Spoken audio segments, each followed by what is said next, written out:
The Big Sioux River is an important resource in South Dakota and surrounding states. The river stretches 419 miles throughout the state and in Iowa. Last August, tests of the Big Sioux River showed the highest levels of E. coli the river has seen in years. And that's not the only problem with the water quality. In tonight's Eye on KELOLAND, Renee Ortiz looks into the status of the river and talks with a local organization working to make a change.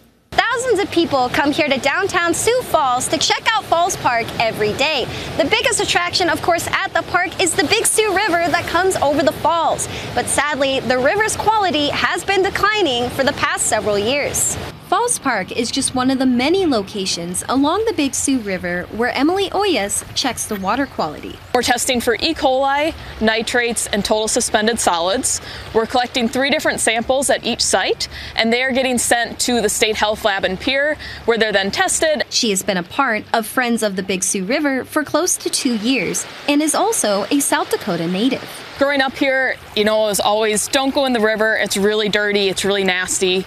And where I'd moved to in Wisconsin, it was safe to go in the river. And so I was really wanting to make that change here in South Dakota as well, to make it safe and clean and healthy for everybody that lives here. Friends of the Big Sioux River tests 18 locations up and down the river.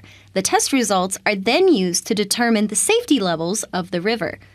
For the last 3 years, the Big Sioux River has been given an F grade for exceeding the safe levels for E. coli and TSS. The majority of the river flows through agricultural lands, and then it hits Sioux Falls is probably the main urban area.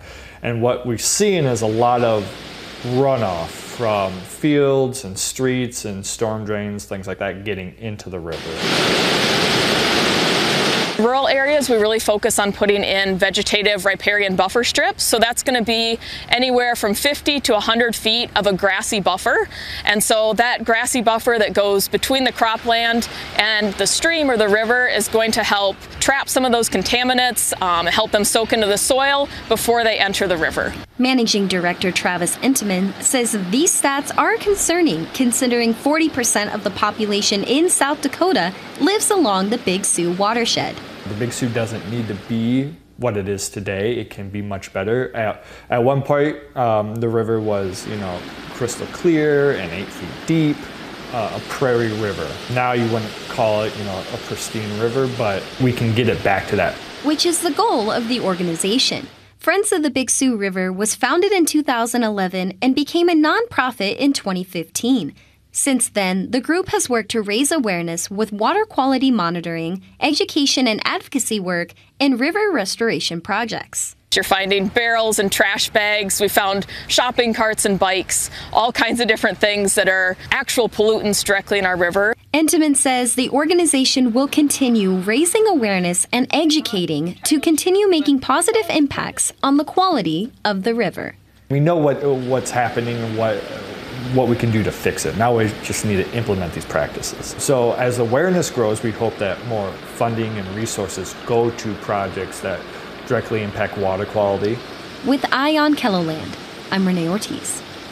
Now, the city of Sioux Falls awarded Friends of the Big Sioux River close to $10,000 from the Sustainable Community Grant this year and $3,000 last year. These grants will go towards supporting river protection and water quality efforts.